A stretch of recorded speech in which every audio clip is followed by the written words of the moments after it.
Welcome back, everybody. Bruce Porter joins us now for this week's Dollars and Cents segment. Thanks for coming in. Good to be here, as always. Now, before we get to the question today, we want to remind some folks about an event that you and Will Worsham have coming up. These are crazy successful. Tell me about it. Well, it's our estate planning workshop. The next one's on the 17th of this month, but it's full.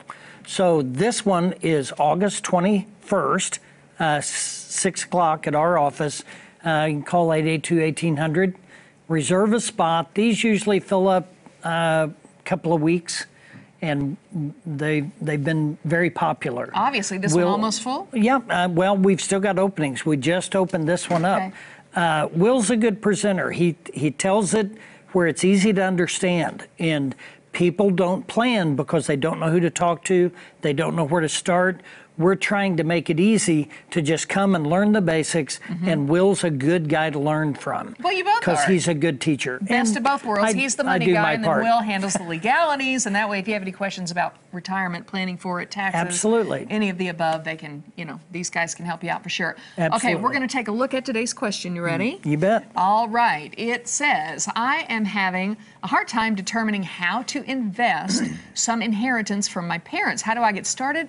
And what should I consider? My hat's off to whoever this viewer is who actually does want to invest some of it and not run out and run all through it. Well, absolutely, because most people spend it, or, inheritance sometimes disappears. Yes, it does. Has a way of doing that. So good for you for wanting to invest it. Where do you start? There's three places to look at. Where do I invest? A bank, a brokerage, or an insurance company. I mean, that's the basics. Now, if you're a novice investor just getting started, you want to cover the basics. You want to make sure you've got some emergency money set back.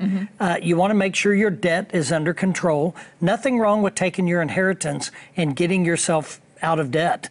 That might be the best use of that money. It can save you in the long run. So if you have $1,000 worth of credit card debt at 20%, that'd be a good use of $1,000 of that money, pay that off.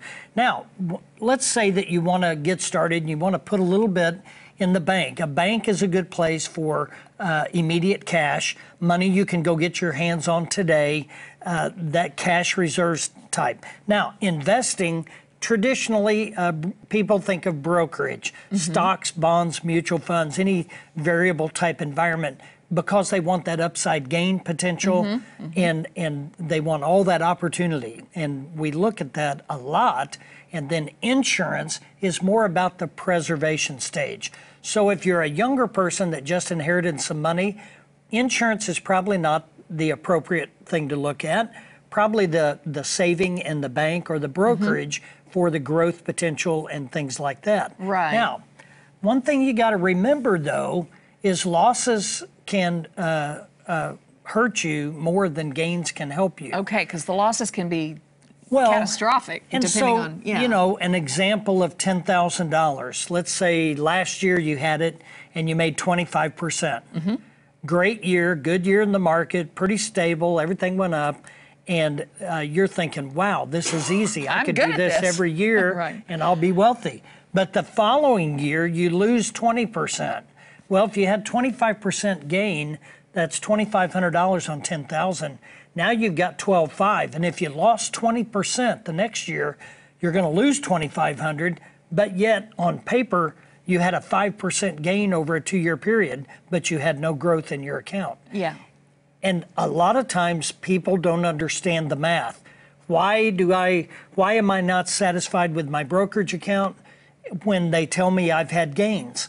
Because your losses have offset your gains. And so people get a little disgruntled when they don't see the progress.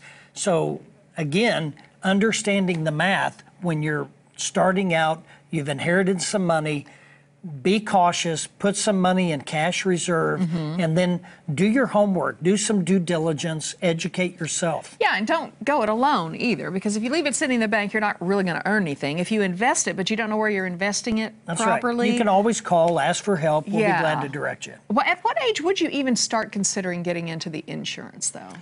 Well, if you're, it depends on circumstance.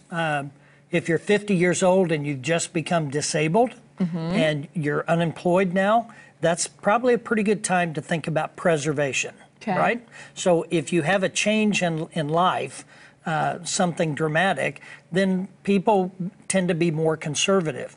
Now, obviously, when you're approaching retirement, you don't want to take your investment strategy into retirement because you're probably not going to be satisfied when you go through an 07-08 or 012 or the markets fluctuate. The ups and downs you're going to be getting much. A little disgruntled and a little worried. You might lose sleep. You might have to change your lifestyle, take out less money because you haven't planned for the losses.